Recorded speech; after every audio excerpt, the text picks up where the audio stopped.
Kami dari kelompok 12 ingin mempresentasikan tugas kelompok kami mengenai laporan keuangan konsolidasi dengan rekan saya, Jamfrina Paramita Mayawi dan Pengabdian Telang Banua. Sebelum itu kita harus mengetahui apakah itu laporan keuangan konsolidasi.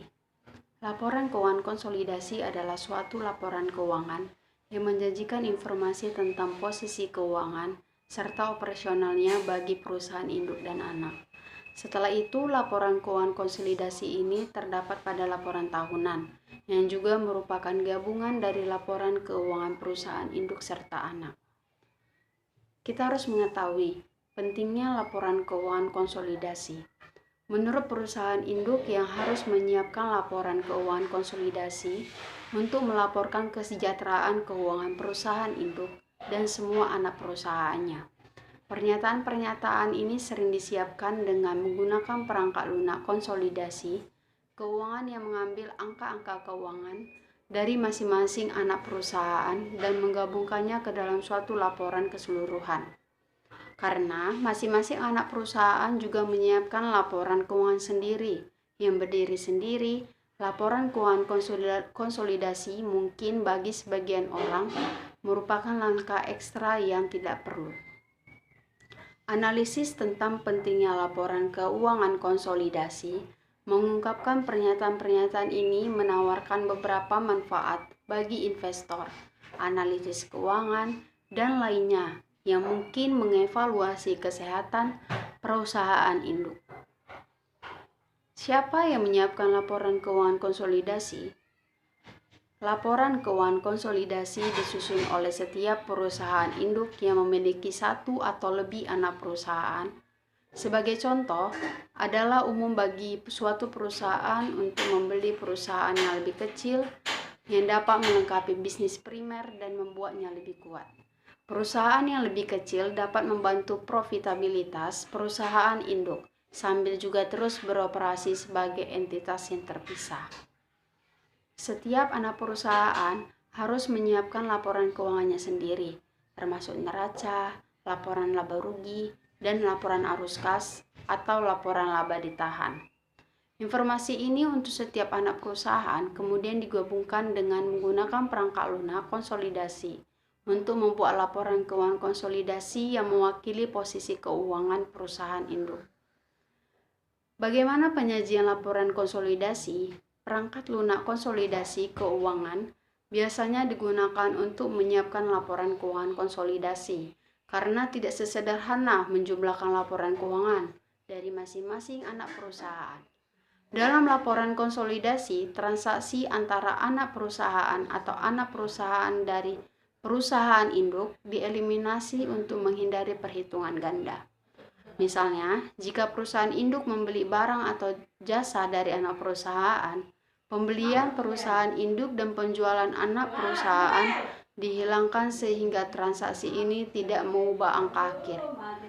Mungkin cukup membosankan untuk melakukan hal ini secara manual, tetapi perangkat lunak yang dikonsolidasikan menyederhanakan persiapan laporan akhir. Bagaimana prosedur laporan keuangan konsolidasi? Secara umum dalam membuat laporan keuangan ini tentu memiliki prosedurnya yang sama dan bagian laporan keuangan biasanya. Biasanya laporan ini terdiri laporan neraca, laba rugi, perubahan modal, hingga laporan arus kas. Namun untuk Indonesia sendiri, pembuatan prosedur laporan keuangan konsolidasi juga harus mengikuti ketentuan pernyataan standar akuntansi keuangan, di mana penyusunan prosedur laporan keuangan konsolidasi adalah cara untuk menyajikan laporan keuangan entitas induk dan anak secara bersamaan pada laporan konsolidasi. Sehingga ketika semakin tinggi saham yang telah diinvestasikan kepada perusahaan anak, maka akan semakin tinggi kekuasaan maupun kontrol terhadap anak perusahaan.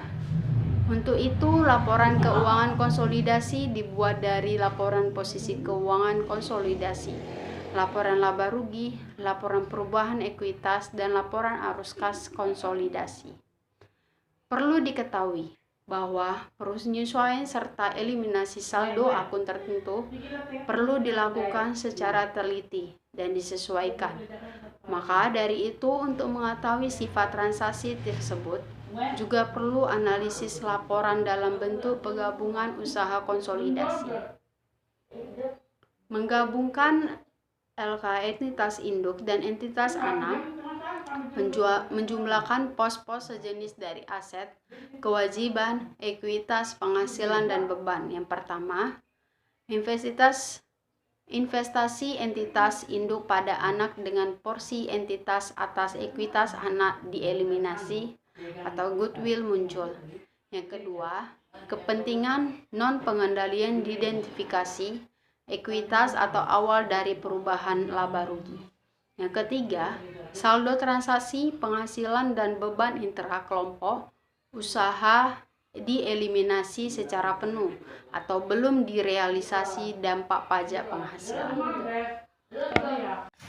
Baiklah, selanjutnya saya akan menyambungkan presentasi dari teman saya. Selanjutnya ada persoalan khusus yang timbul dalam laporan keuangan konsolidasi. Yang pertama, pembelian saham langsung dari perusahaan anak. Kedua, perusahaan anak memiliki lebih dari satu jenis atau golongan saham yang beredar. Ketiga, saham bonus dari perusahaan anak. 4. Laba atau rugi dari transaksi antar anak perusahaan yang berafiliasi. 5. Pemilihan obligasi antar perusahaan yang berafiliasi.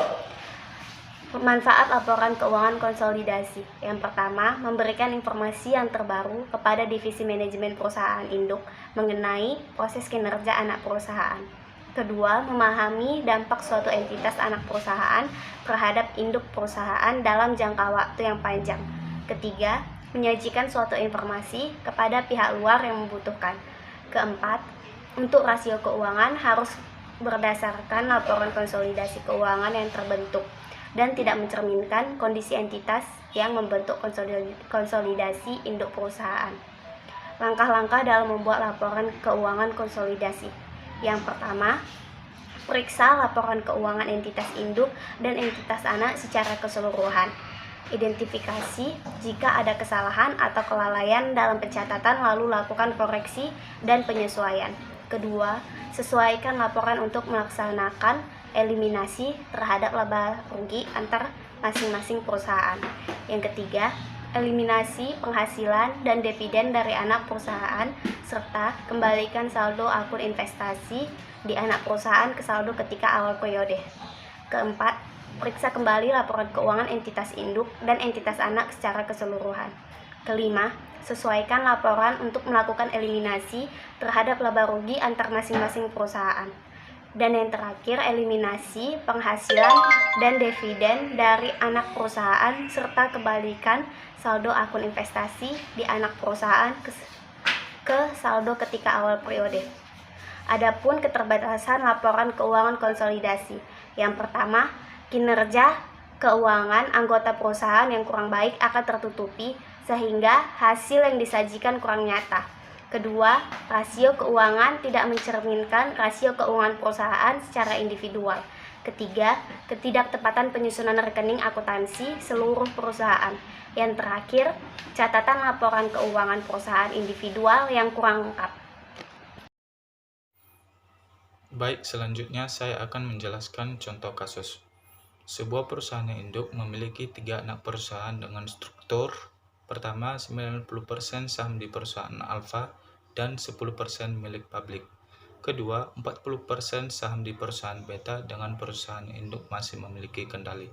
Ketiga, 20% saham di perusahaan gamma dan perusahaan induk tidak memiliki kendali. Perusahaan induk akan membuat laporan keuangan konsolidasi dengan perusahaan alfa dan beta. Rumusan perhitungannya adalah sebagai berikut. Pertama, aset 100% aset alfa ditambah 100% aset beta ditambah 20% aset gamma. Kedua, liabilitas 100% liabilitas alfa ditambah 100% liabilitas beta.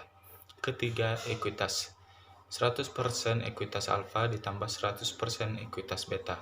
Keempat, pendapatan 100% pendapatan alfa ditambah 100% pendapatan beta. Kelima, laba kotor. 100% laba kotor alfa ditambah 100% laba kotor beta. Bagian penghasilan atau rugi komprehensif lainnya dapat dari entitas asosiasi 20% gamma. Selanjutnya laba 100% alfa ditambah 100% beta ditambah 20% gamma. Selanjutnya laba pemilik induk perusahaan 90% alfa ditambah 40% beta ditambah 20% gamma. Selanjutnya KNP atau kepentingan non pengendalian 10% alfa ditambah 60% beta. Apabila anak perusahaan memiliki anak perusahaan lainnya atau cucu perusahaan induk dan seterusnya, maka seharusnya akan dikonsolidasikan. Tetapi dengan catatan jika perusahaan induk masih memiliki kendali, bila tidak memiliki kendali, cucu perusahaan tersebut tidak perlu ikut dilaporkan juga dalam laporan konsolidasi. Kesimpulan, pembuatan laporan keuangan pada suatu bisnis adalah suatu keharusan. Dengan laporan keuangan yang terperinci, pemilik bisnis bisa mudah melakukan improvisasi atau perusahaan pengembangan bisnis secara berkesinambungan berdasarkan data keuangan yang faktual. Laporan keuangan konsolidasi dapat menjadi kompleks untuk mempersiapkan, terutama untuk perusahaan induk yang mencakup banyak anak perusahaan, namun perangkat lunak konsolidasi telah membuat persiapan lebih mudah dan sesuai kebutuhan standar perusahaan. Untuk bisnis kecil dan UKM, mungkin Anda mudah untuk membuat laporan keuangan dengan pembukuan manual, namun saat terdapat banyak transaksi dan pengelolaan data keuangan yang semakin kompleks. Baik, demikian hasil presentasi kami. Jika ada kesalahan kata, mohon dimaafkan. Terima kasih.